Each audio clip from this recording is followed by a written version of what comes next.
નમસ્કાર મિત્રો, હું જુવાનસિંહ દરબાર. મારી યુટ્યુબ ચેનલ જર્ની વિથ જેડીમાં હું આપનું હાર્દિક સ્વાગત કરું છું. આજનો જે વિષય છે એ વિષય છે મૃત્યુનો ડર. શબ્દ છે મૃત્યુ શબ્દ જે છે એ નાનો છે, પણ એ શબ્દની સાર્થકતા જે છે ને એ મોટી છે. મૃત્યુનો ડર શા માટે? તો મૃત્યુનો ડર એટલા માટે કે આપણને મૃત્યુનો પરિચય નથી. પ્રશ્ન થશે કે મૃત્યુનો પરિચય હોય? તો હું આપને એમ કહીશ કે હા હોય. તો એ ક્યારે હોય? તો મૃત્યુનો પરિચય ત્યારે હોય જ્યારે આપણે સાચા અર્થમાં જીવન જીવ્યા હોય, મતલબ કે જીવનને માણ્યું હોય, જીવનને જાણ્યું હોય, તો આપણને મૃત્યુની સાર્થકતાનો અંદાજ આવી જાય છે. દુનિયાના કોઈ પણ ખૂણામાં જાઓ, મૃત્યુની જે પ્રક્રિયા છે, મતલબ વ્યક્તિ જે ગુજરી જાય છે, વ્યક્તિ જે મરી જાય છે, એની જે પ્રક્રિયા છે, મરણની પ્રક્રિયા જે છે એ સમાન છે. વિધિ અલગ અલગ છે. વિધિમાં તો આપણે અત્યારે નથી જતા, પણ પ્રક્રિયા જે છે વર્લ્ડમાં કોઈ પણ જેનો જન્મ છે એનું મૃત્યુ નિશ્ચિત છે.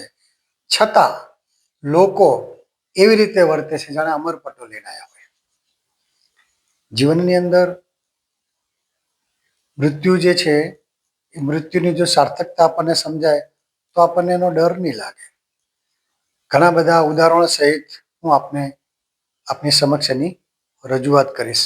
કે સૌ પ્રથમ તો જ્યારે કોઈ પણ વ્યક્તિ ગુજરી જાય છે અને આપણે સ્મશાન યાત્રામાં જ્યારે જઈએ છીએ, ત્યારે આપણે સ્મશાનમાં 10 મિનિટ, 15 મિનિટ, 20 મિનિટ કે અડધી કલાક બેસીએ છીએ ને, ત્યારે આપણને એક નાનો એવો વૈરાગ થઈ જાય છે, જેને આપણે સ્મશાનનો વૈરાગ તરીકે ઓળખીએ છીએ.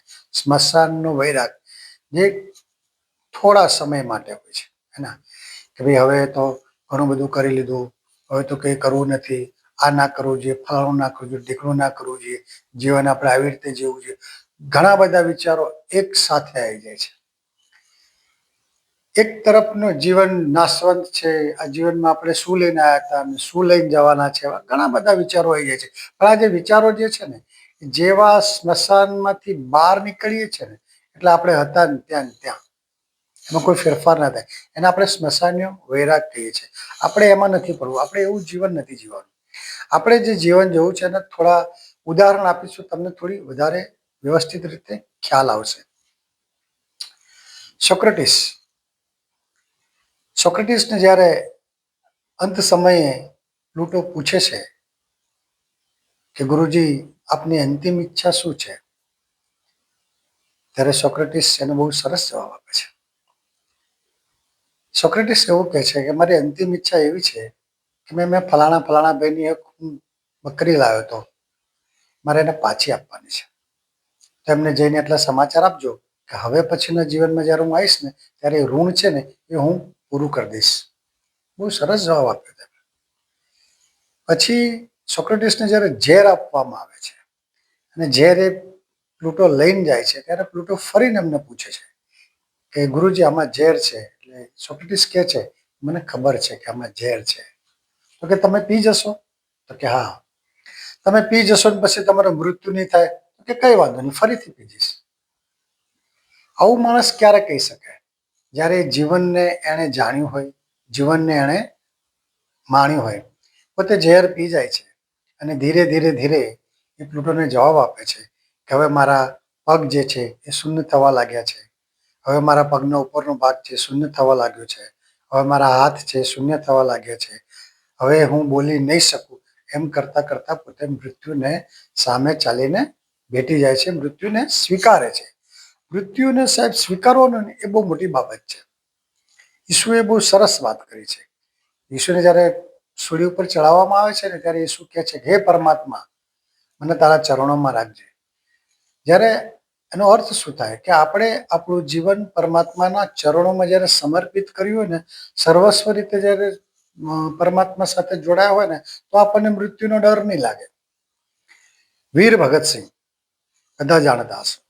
વીર ભગતસિંહ જ્યારે ફાંસી આપવાની હોય છે અને રાત્રે એને પૂછવામાં આવે છે કે તમારી અંતિમ ઈચ્છા શું છે? બહુ સરસ જવાબ આપે છે ભગતસિંહ કે જ્યારે અને તમે ફાંસી આપો ને ત્યારે મને હથકડી ના પહેરાવતા. શું કહે છે? મને હથકડી ના પહેરાવતા. એનાથી પણ મોટી વાત તો ત્યારે થાય છે જ્યારે એ કહે છે કે જ્યારે તમે મને ફાંસીના માછડા ઉપર લઈ જાઓ ને તો મારી ઉપર કાળું કપડું ના પહેરાવતા, જેથી કરીને હું મૃત્યુને જોઈ શકું. બહુ મોટી વાત છે. જે વ્યક્તિ મૃત્યુને જોવાની તૈયારી રાખતો હોય એને મૃત્યુનો ડર ના લાગે. ત્યાર પછી એ કહે છે કે હું જીવન એવું જીવ્યો છું કે મને મૃત્યુનો ડર નથી લાગતો. એને હું ફરીને જન્મ લઈશ ને તો હું આ જ રહીશ, મારામાં કોઈ ફેરફાર નહીં થાય.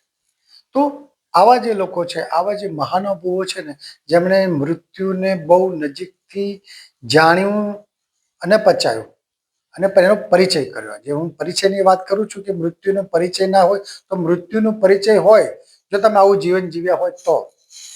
જીવનને હંમેશા મહેકતું રાખો, જીવનને હંમેશા આનંદિત રાખો. અને જીવન જે છે એ આપણું જીવન એવું હોવું જોઈએ. રોમનો એક મહાન શાસક થઈ ગયા.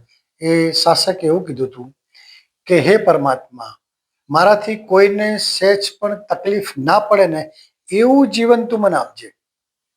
બહુ મોટી વાત છે. તો જ્યારે તમે તમારા જીવનમાં આવા કોઈક નીતિ અને નિયમો સાથે ચાલશો ને તો તમને મૃત્યુનો ડર નહીં લાગે. એક બીજી પણ એક મહત્વની બાબત સમજાવી દઉં. કદાચ પ્રયોગ કરવો હોય તો તમે કરી શકો છો. એ છે કે રોજે રોજનું, જેમ આપણે રોજનીશી લખીએ છીએ, આટલા રૂપિયા આયા ને આટલા ગયા ને આ લેવાના છે ને આ આપવાના છે, જો એ જ રોજનીશી આપણે આપણા જીવન માટે જો રાખીશું ને તો પણ મૃત્યુનો ડર નહીં લાગે. રાત્રે ફક્ત આપણને માત્ર ને માત્ર એક 5 મિનિટ આપીશું ને, વધારે નહીં, 5 મિનિટ, કે આખા દિવસની અંદર મેં શું કર્યું, મારે શું કરવાનું હતું, મેં શું ખોટું કર્યું, મેં શું સાચું કર્યું, મેં શું સારું કર્મ કર્યું, મારાથી કોઈનું ખોટું થઈ ગયું. બસ આનો હિસાબ રાખશો ને તો બી તમે જોજો 15 દિવસ, 20 દિવસ કે મહિના પછી તમારામાં ધીરે ધીરે ધીરે ધીરે ફેરફાર થતા લાગશે. તમારા સ્વભાવમાં ફેરફાર આવશે અને તમને ખરેખર એવું લાગશે કે ના, આપણને હવે ધીરે ધીરે ધીરે મૃત્યુનો ડર જે છે એ ઓછો થતો જણાશે. ઘણા બધા ભજનીકો, ઘણા બધા મહાનુભાવો મૃત્યુ વિશે ઘણું બધું કહી ગયા છે. મૃત્યુ જે છે ને એ જીવનનું અંતિમ સત્ય નથી. મૃત્યુ જે છે ને એ નવા જીવનની શરૂઆત છે. નવા જીવનની શરૂઆત એટલા માટે ઘણા બધા લોકો સમજે કે આ તો શરીર છે અને સાચવીને શું કામ છે, શરીર તો નાશવંત છે અને સાચવીને શું કામ છે. તો એ એમના વિચારો એમને મુબારક. મારું જે માનવું છે એ છે કે પરમાત્માએ તમને જે શરીર આપ્યું છે ને એ એક શરીરરૂપી મકાન આપ્યું છે. તમારા આત્માને રહેવા માટે પરમાત્માએ શરીરરૂપી એક મકાન આપ્યું છે. અને એ મકાન, જેમ કે તમારું કોઈ મકાન હોય અને તમે કોઈને ભાડે આપો તો તમે શું ઈચ્છશો? તમે એવી ઈચ્છા રાખશો કે આ મકાન ખરાબ ના કરે અને સારી રીતે સાચવે, મેં જેવું આને મકાન આપ્યું છે એવું ને એવું મને પાછું આપે. આ જ અપેક્ષા પરમાત્મા, આ જ અપેક્ષા પ્રકૃતિ તમારી પાસે પણ રાખે છે કે તમને જે શરીર આપ્યું છે, મકાન, શરીર રૂપી જે મકાન આપ્યું છે ને ભાઈ, એ જે તમારો આત્મા એની અંદર જે રહે છે ને એ કહો કે શરીર તમે સાચવો અને એ જ શરીર જે રીતે પરમાત્માએ તમે આપ્યું છે ને એવી જ રીતે એને પાછું છો તો મૃત્યુનો ડર નહીં લાગે. બીજી વાત, ઘણા બધા મહાનુભાવો મૃત્યુ વિશે ઘણું બધું કહી ગયા છે. ઘણા બધા લોકોએ પોતાની અંતિમ ઈચ્છાઓ પણ ઘણી બધી વખત વ્યક્ત કરી છે. તો હું બીજાની વાત નથી કરતો, હું ફક્ત મારી વાત કરીશ. કેમ કે અવારનવાર હું મારા વિડીયોમાં, મારી વાતોમાં કે મારા પ્રોગ્રામમાં હું માત્ર ને માત્ર એક જ વાત કરું છું. હું હંમેશા મારી વાત કરું છું, લોકોનું નહીં. તમને જો સારું લાગે તો સ્વીકારવાનું, ના સારું લાગે તો કોઈ ફરક નથી પડતો, ના તમને ના મને. મારી અંતિમ ઈચ્છા એવી છે, હું મારા બાળકોને કહીને જઈશ કે ભાઈ મારી અંતિમ ઈચ્છા એવી છે કે મારા ગયા પછી કોઈએ પણ રોકકળ કરવી નહીં. એક વાત. બીજી વાત, મારું જે શરીર છે ને એને કોઈ પણ મેડિકલ કોલેજની અંદર તમે દાન કરી દેજો. મારા જે અંગો હોય એ મેડિકલ કોલેજમાં જ્યાં ઉપયોગમાં થઈ શકતા હોય તેને જેથી કરીને શું થશે કે આવનારો જે સમય છે એની અંદર ડોક્ટરો એની અંદર રિસર્ચ કરીને કંઈક મેળવી શકશે. તો ક્યાંક આખા જીવનમાં કદાચ કોઈ કામ સારું નહીં કર્યું ને કોઈ કામ સારું નહીં કર્યું તો આ એક કામ તો સારું થશે જ કે મારું શરીર આવનારા લોકો માટે એક ક્યાંક ને ક્યાંક સંશોધનનો વિષય બનશે. ત્રીજી વાત, મારી પાછળ કોઈ પણ પ્રકારની વિધિ વિધાન ના કરતા. વિધિ વિધાનનો અર્થ એવો અહીંયા ના સમજતા કે હું કોઈ પણ વિધિ કરવાનો વિરોધી છું. ના, હું વિધિ કરવાનો વિરોધી નથી. એ વિધિ કરાવનાર જે છે એ એવા લોકોનો વિરોધી છે જેમને ખરેખર એમને ખબર નથી કે વિધિ મૃત્યુ પછીની જે વિધિ છે ને સાહેબ, એ જ્ઞાન છે, એ વિજ્ઞાન છે. આપણે નથી જ્ઞાનને સમજ્યા, નથી આપણે એને વિજ્ઞાનને સમજ્યા. ચીલા ચાલુ જે વિધિ કરે છે અને જેનાથી આજે લોકોનો વિશ્વાસ પણ ઉઠી ગયો છે, એવી કોઈ વિધિની વાત હું કરતો નથી અને એવી કોઈ પણ વિધિ મારે કરાવી નથી. ચોથી વાત, મારા ગયા પછી કોઈ પણ પ્રકારનું બેસણું નહીં રાખતા. બહુ મહત્વની વાત છે, દરેક વ્યક્તિ આ સમજવાની જરૂર છે. તમે ઘણા બધા બેસણામાં ગયા હશો, ઘણા બધા સ્મશાન યાત્રામાં. બેસણાને છોડો, તમે સ્મશાન યાત્રામાં બી જશો ને તો પણ લોકો બસ ફટાફટ કામ પતાવીને જવું છે. ભાઈ, તું કામ પતાવવા આવ્યો છે? સ્મશાનમાં કામ પતાવવા આવ્યો છે? સ્મશાનમાં હશે તો પણ ફોન ચાલુ હશે, બેસણામાં હશે તો પણ ફોન. એને એવું નહીં થતું 2 મિનિટ શાંતિથી જે વ્યક્તિ ગુજરી ગયો છે એના આત્માની શાંતિ માટે હું 2 મિનિટ વ્યવસ્થિત રીતે હાટલી પ્રાર્થના કરો, એવું નહીં સુજે. હું એનો બહુ વિરોધી છું. તો હું એવું ઈચ્છીશ કે કોઈ બેસવું ના રાખતા.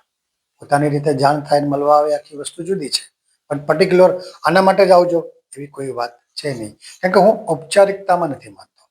કોઈ પણ બાબતમાં ઔપચારિકતા નહીં.